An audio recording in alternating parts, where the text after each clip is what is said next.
Everything is your perspective. There is no objective reality. It's just the way you see things. It's the way you look at things. And the beautiful part about that, when you understand that, is you have the power and the ability to change the way you look at things, therefore change the way how you feel, and therefore eliminate problems from your life. Hi, I'm Liam Naden, and welcome to my podcast, Let Yourself Off the Hook. As someone who has studied success for decades, I have found the formula for achieving your dreams and goals, and it's all to do with how you use your brain. Each week on my show, I will provide you with the tools, resources, and expertise to utilize your brain to its ultimate potential and remove the barriers to your success. And as you will discover, true success in every area of your life only comes when you let yourself off the hook. When you saw the title for this, Problems Are Unnatural, what were you thinking? Did you think, whoa, hang on a second, what does it mean problems aren't natural? Everybody has problems. Problems are inevitable. They're a natural part of life. Not only that, problems are good for you. They help you grow and be a better person. And life would be boring without problems, wouldn't it? Well, although those might have been your natural reactions and perfectly understandable reactions, in this episode, what I'm going to do is prove to you that actually problems are unnatural. And I'm not going to prove it from any sort of illogical way. I'm going to give you a totally rational explanation as to why the inevitable conclusion you must come to is that most problems, are not natural, and you're not designed to have them. And when you think about it, what happens, or what has happened throughout history, is that any radical new idea has started off with skepticism. But it's the way humanity progresses, isn't it? We start off with something that everybody knows is the truth, and then with a little bit more knowledge, a little bit more research, development and information, we find out it's not the truth. And it starts out being a radical idea, but the more information and knowledge, the more understanding we develop about something, we realize that it wasn't true, the thing we used to believe, but this radical idea is actually logical and makes sense. You know, it wasn't very long ago, actually, that it was believed that it was impossible that humans could fly. It was just totally unnatural. It was against the laws of physics. Even Leonardo da Vinci in the 15th century, one of the greatest minds of all time, he said humanity would never be able to fly. So it's the same when it comes to an understanding of the brain and our natural place in this world, how we operate as human beings. Because at the moment, it's believed, pretty well accepted, that problems are a natural part of the human existence.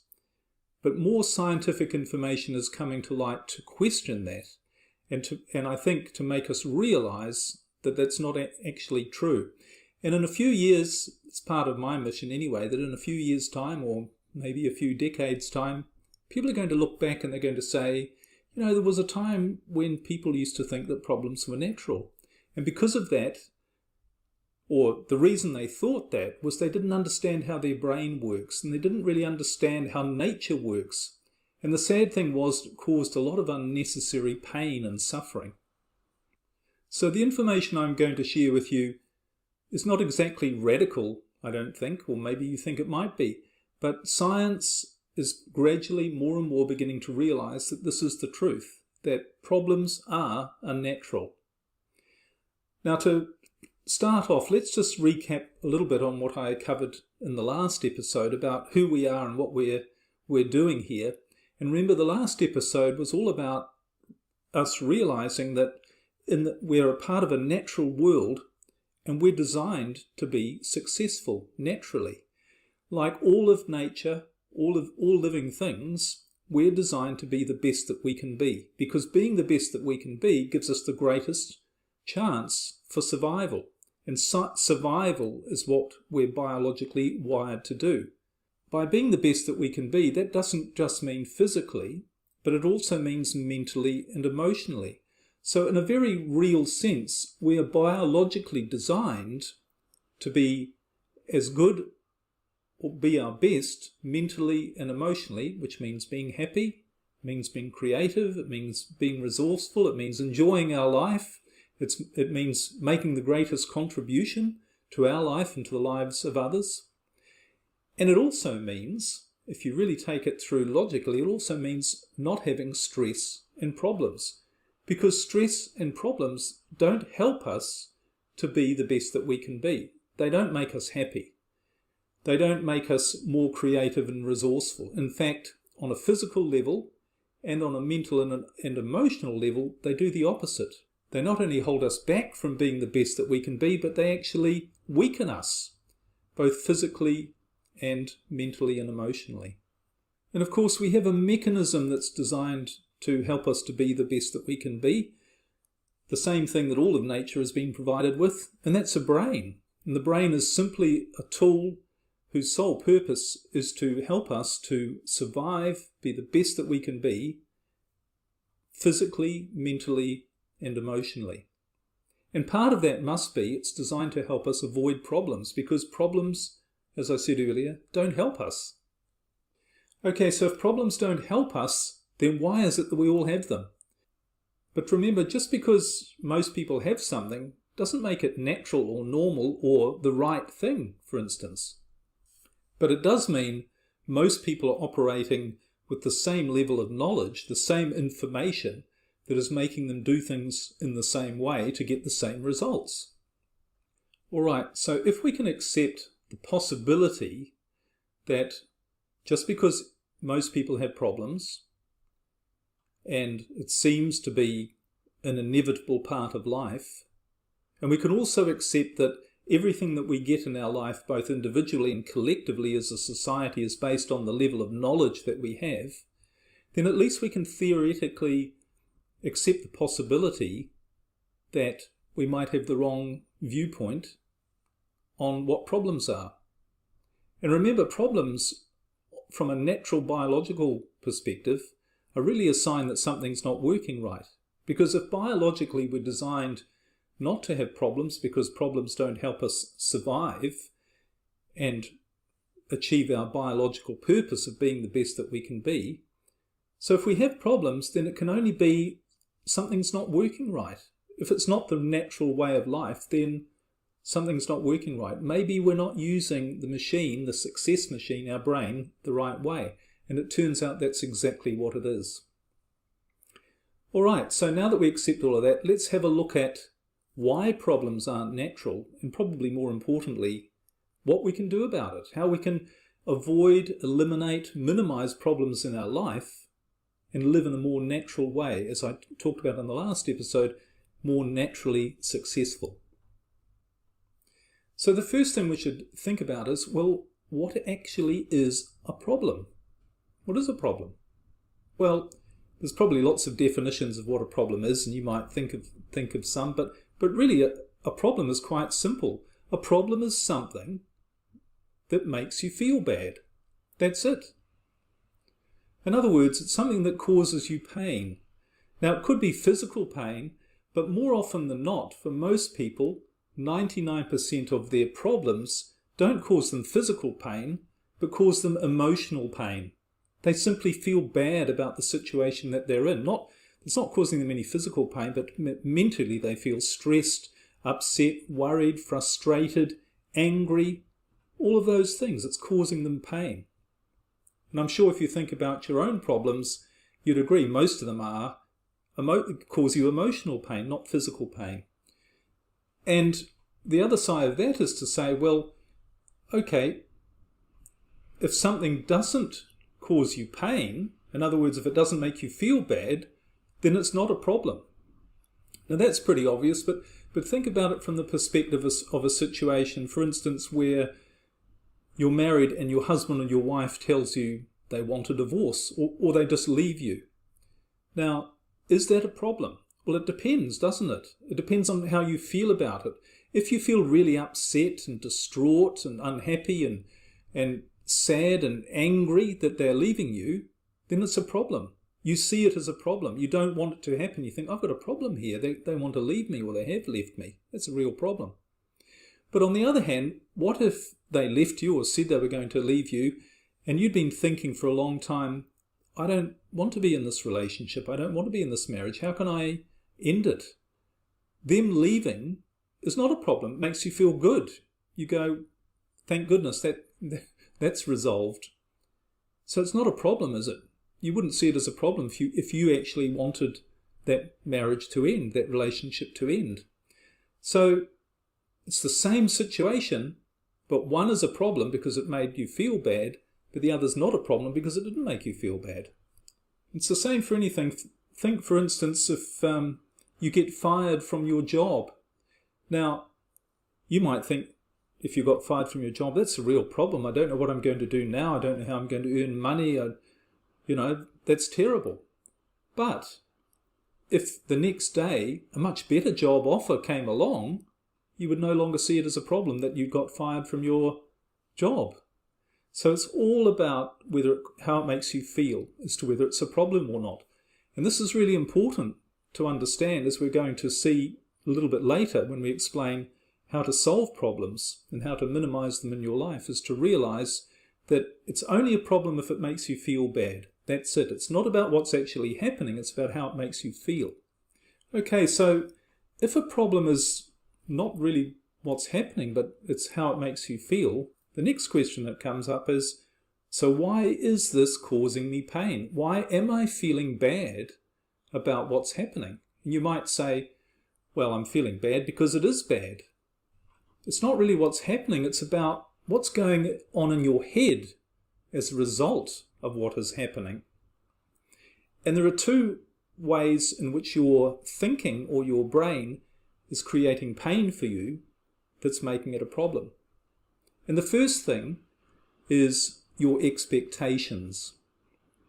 Now, if you think about any problem you've got in your life at the moment, maybe you're not earning enough money, or maybe you feel you're not doing the things you really want to be doing. Maybe you're feeling that you're not in the right relationship, or that your relationship isn't as good as you want it to be. Maybe you've got some really big goals that you're really focused on trying to achieve, and you're struggling to achieve them, and you're feeling frustrated and confused and thinking, I'm just not where I want to be. But the fact of the matter is, what's causing you the pain is the fact you have an expectation that you should be somewhere else to where you actually are, or that you can only be happy when you're somewhere else. In other words, when you've achieved that goal, then you'll be happy, and you can't be happy any other way until you've achieved that. So you have this sort of like tunnel vision of expectation, but it's that expectation that's causing you the pain. It's causing you the frustration, the anger, the resentment, the bitterness, whatever it is, because you expect things to be different to the way they are. And not only do you expect things to be different to the way they are, but you have this preconceived idea of what needs to happen before you won't feel frustrated. So as I said earlier, it's only when you think you get that, when you reach that goal that you've set for yourself in your head, it's only then that you will allow yourself to be happy, to feel good, and to relieve the pain. So it's a really good question to ask yourself, what problem do I have right at the moment that's causing me pain and frustration because of my expectations, because of my lack of acceptance or being satisfied with the way things actually are, but with my looking out and thinking, it needs to be that way before I can be happy.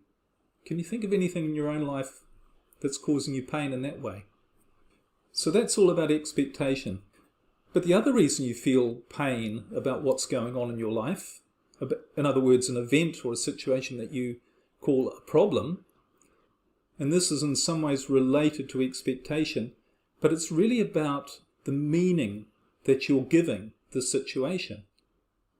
So in other words, just like we talked about with the divorce or the person in the relationship whose husband or wife left them, walked out on them, whether it made them feel good or bad, it all comes down to the meaning they gave to it. And often the meaning you give to something, which is everything when it comes to whether you feel good or bad, is the meaning you give to it, it often comes down to an underlying fear. If you think about the relationship example, then there's a fear attached to the thought that they are going to move out. So imagine you're in that situation and your husband or your wife wants to leave, and you might be thinking, this is a real problem. But why is it a real problem? It's because of what you think that might mean. And if you were afraid that it might mean you'd never find someone as good, certainly not, you wouldn't find someone better, you'd be alone, you'd be lonely, financially you'd be very badly affected, your children would be badly affected. If you were thinking all of these things, these are all fears and worries that you have about what that situation of your husband or wife leaving, the end of your marriage, what that might mean. So that's the meaning you've given to it, and that's why you see it as a problem, and that's why it makes you feel bad, because you have this underlying fear. But if you didn't have that fear, if your husband or wife was leaving, and you thought, well, that's good, I'll find someone else. That's okay, if they don't want to be with me, I'll go and find someone else. Might be a problem. I'll easily find someone else. My children will be fine. I'll be fine financially. And if you really knew all of that, then you wouldn't feel the pain. You might feel some sadness, of course, at the end of the relationship. That's natural. But you're not going to feel that it's a big problem if your husband or wife wants to leave. It's the same with having an expectation about needing to earn a certain amount of money. Now, if you said to yourself, I don't have enough money, I really need more money to be able to do the things that I want to do. It's a real problem, and I'm afraid that if I don't earn more money, then I won't be able to be happy and do things that I want to do because I won't have freedom, for instance. Then you're going to feel bad about it. But you could also change the meaning and say, well, I have a certain amount of money, maybe it's all I need. Maybe having more money wouldn't necessarily be a good idea because I'd have a lot more stuff that I'd have to look after. And I really learned that lesson a few years ago when I went from being very well off financially to losing everything. I actually preferred having nothing because I didn't have anything to look after. There wasn't the stress and the clutter. It freed me up. Sure, I wanted to have a certain amount to have a little bit of freedom, but I didn't need a lot of money to have a lot of stuff. I could be just happy with what I had. Different meanings. So therefore for me, not having much wasn't a problem. Here's another example that you might relate to that causes people a lot of frustration, and that is the feeling, I don't know what I want. I don't know what my life purpose is. I don't know what I'm supposed to be doing. And people have a fear about that because they think, well, if I don't know what I'm supposed to be doing with my life, and if I don't know what I want, if I don't know what my goals are or what they should be, then I'm going to waste my life. I'm never going to reach my potential. I need to know these things. But you could change the meaning on that as well. Because obviously if you felt all those things, you're going to feel stressed and frustrated. And ironically, the problem is when you feel stressed and frustrated, what that does to your brain is it literally prevents you from seeing what you should do with your life, what your goals should be. But if you change the meaning and instead of saying, well, I don't know what to do with my life, or I don't know what I want, maybe that's a good thing. Maybe I don't need to know because not knowing what I want means I can have total flexibility and freedom just to do the next thing that shows up, the next thing that comes along. In other words, I have endless possibilities available to me in my life because I'm not going after one thing specifically. And when you have that belief, or when you put that meaning on not knowing what it is that you want, or not knowing it is knowing what you should have, then you feel a lot better and you are a lot more flexible and open to new opportunities and things flow a lot more smoothly. In that case, it's not a problem not knowing what you want. Now, when you really think about this, removing expectation, removing the thought that something has to be a certain way for you to be happy, instead saying, whatever happens is going to be fine. I don't have any expectation about anything. Having that mindset and also changing the meaning of your problems to see the good side, maybe the opportunity, maybe the benefit, maybe the lesson in that quote-unquote problem, rather than focusing on creating something in your mind that causes you pain based on fear, you can see that has the potential literally to remove virtually every problem you have in your life. And you might say, But Liam, you're just playing with words, you're just playing with thoughts. All you're doing is changing your perspective. You're not changing the situation that you're in. If you don't have enough money, or if I don't have enough money, I don't have enough money. I can change the way I look at it, but that is the truth. But the fact is, it's not the truth. Because everything is your perception. If you're saying to yourself, I don't have enough money, you don't have enough money compared to who? You've probably got, even if you're the poorest person in the country that you're living in, by listening to this, you still have more money than probably most of the people on the planet, and certainly most of the people who've ever lived. So it is just perspective. Everything is perspective. Instead of saying, oh, that's just your perspective, realize, yes, it's not just your perspective. That is, all of reality is created by your perspective. It's only the way you look at things. That goes for everything. We'll cover this in a lot more detail in a later episode because it's worth exploring. But it is the truth. Everything is your perspective. There is no objective reality. It's just the way you see things. It's the way you look at things. And the beautiful part about that, when you understand that, is you have the power and the ability to change the way you look at things, therefore change the way how you feel, and therefore eliminate problems from your life. Okay, now you still might have some thoughts about, all right, I get all that, but problems, this thing that problems aren't natural, I still don't quite get that, because what about the fact that we all know that problems make you stronger? Problems are good for you. When you overcome challenges and problems, they make you a better person. Well, I used to think this for a long time, but I thought about it for a long time, and the conclusion I came to is that that's not actually true. Because here's the thing, and you can see this for yourself as well as for others, that when people have problems, the stress, the anxiety, the frustration that people experience because of those problems takes a toll on them. It's taken a toll on you, I'm sure. When you just think back to a problem that you've had in the past, or even you're facing at the moment, is it making you feel good? Is it making your body and your mind operate at its peak? No, it isn't, is it? All it's doing is pulling you down. It's making you weaker. It's weakening your body. And of course, science shows that virtually all disease is caused by stress, has stress as a major factor. And of course, certainly you learn lessons from problems, but there are actually much better ways of learning lessons. And if that wasn't true, then that would mean the only way we could ever learn anything was by having a problem. And that's no way to live.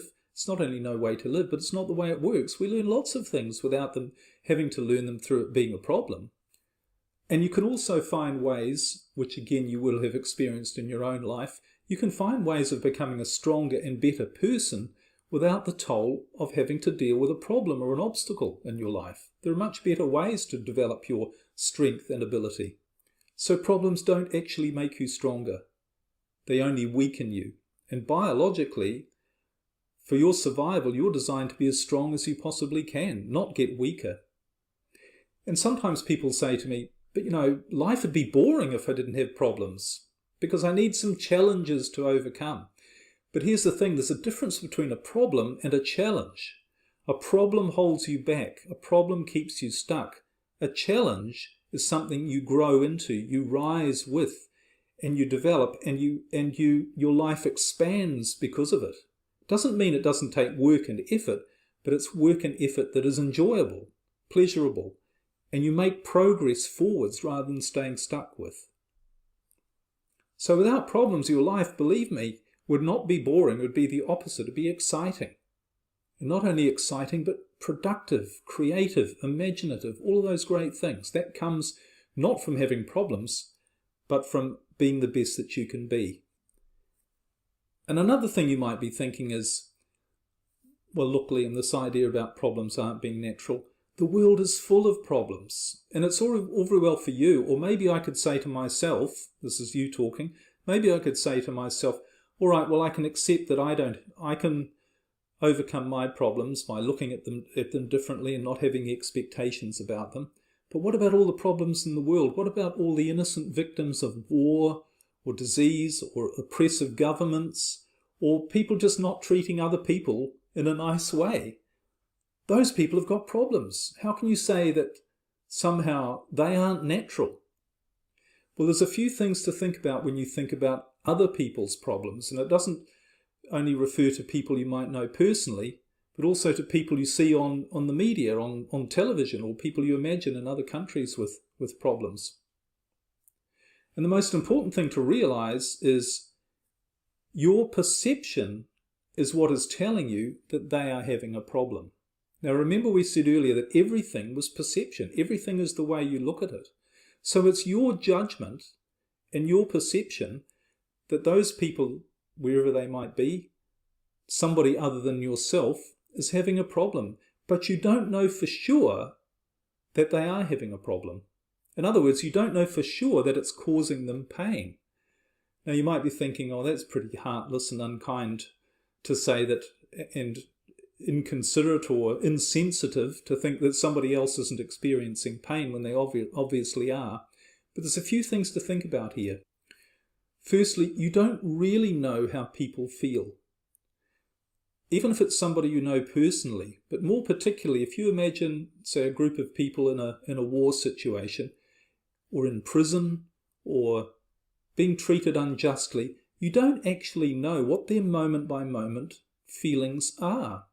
And they could be actually not exactly enjoying their situation, but they could be coping quite well. But you think that if you were in that situation, you would be in pain and you wouldn't be able to cope.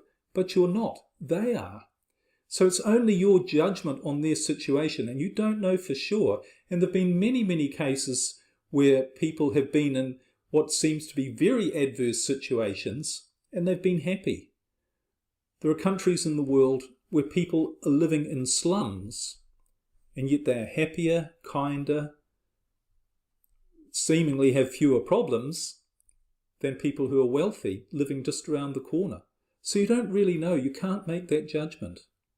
And the second thing you don't know for sure is you don't know the purpose of what that other person's experience actually is. You don't have the bigger perspective, the bigger picture.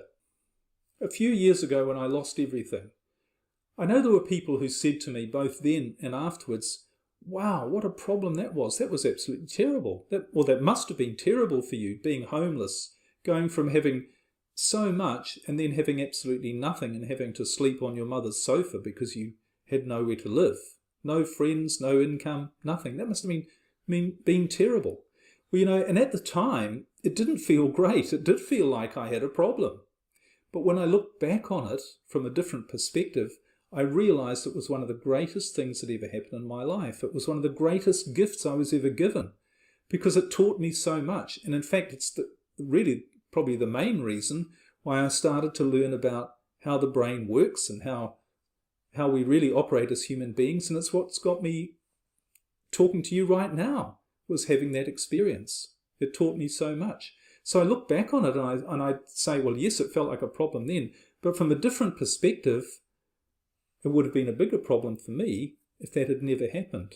Because if it hadn't happened, I would have carried on down the track that I'd been going down, which was being stressed, being unhappy, having lots of problems in my life, never feeling in control, never achieving what I felt was my true potential. That was the path I was going down. So that wasn't a problem, losing everything. It was actually a gift. But here's another perspective on other people's problems and the so-called tragedies that are going on in the world and the pain and suffering that's going on in the world. And this relates directly to your perception, your judgment of the fact that you think that shouldn't be happening. You see it as a problem. It causes you to feel pain because you think that shouldn't be happening. In other words, you have expectation that it should be different. There shouldn't be any such thing as people being killed or wounded or hurt or treated badly in the world. That's a problem in the world. It causes you pain and you see it causing other people pain. But if you really step back, if you really zoom out in a big way and change your awareness, and you think about the purpose of life in general and who we are, and all of science and all of spirituality, religion will tell you that we're not physical beings. We're actually part of an infinite energy. And this physical experience is very temporary. It's not who we are, but it's, if you like, we choose to come in and have this physical experience. It's not even real. Quantum physicists and spiritual teachers all say that this is just an illusion. It's just a perception of a reality, physical reality, but it's not actually real. And a good way to think of this is, imagine if you went to the movie theatre one night and you looked up on the wall and there were 20 different films that you could choose to go and see. And you looked at the titles and the descriptions of all of them, and you thought, and you saw a horror film, or you saw a western, or you saw a comedy. You chose one of those films to go and see, and you thought, oh, maybe I'll go and watch the horror film tonight. And you paid your money and you went in and you sat down and you watched the film. Now you know that when you walked in there, you were just going in to have an experience, and it wasn't necessarily all going to be good. There was going to be, you're going to be scared, you were going to feel all sorts of emotions. Now you knew it wasn't going to be real, but it felt real when you were in watching the film. And then you came out and you thought, well, that was an interesting film. I'm glad I watched it, or I went in to watch it and have that experience. So I think life is very much like that.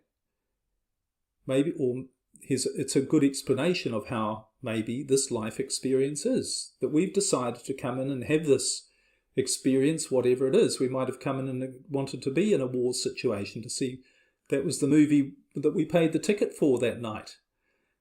Whatever it is, it's just an experience. So on a big level, or if we zoom right out, we can see that we don't have the right really to judge anyone else's problem, quote unquote problems either, or their situation, because they've just chosen perhaps to have that experience.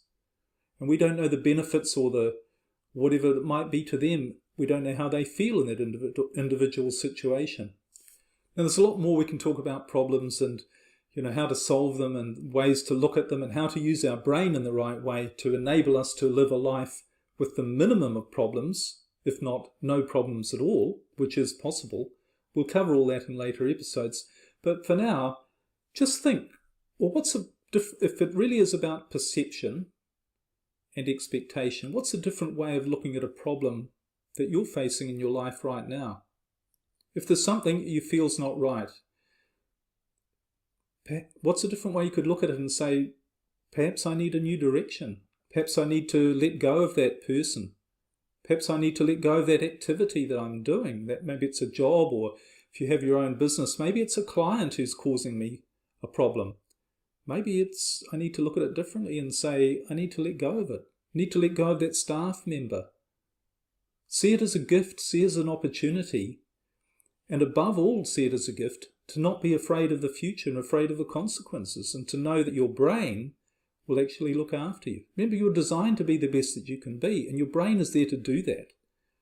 It'll find the way, it'll find the right solution, but if it's creating a problem for you, something that makes you feel bad, then you're doing something wrong. You're looking at it the wrong way. In summary, here's the thing. What's the real reason you have problems in your life? There's only one reason. That is, because you think you do. You have problems in your life because you think you have problems. And again, it's because what is happening in your life isn't the problem. It's how you feel about it. It's how you feel about it through the meaning you give it and the expectations you have about it.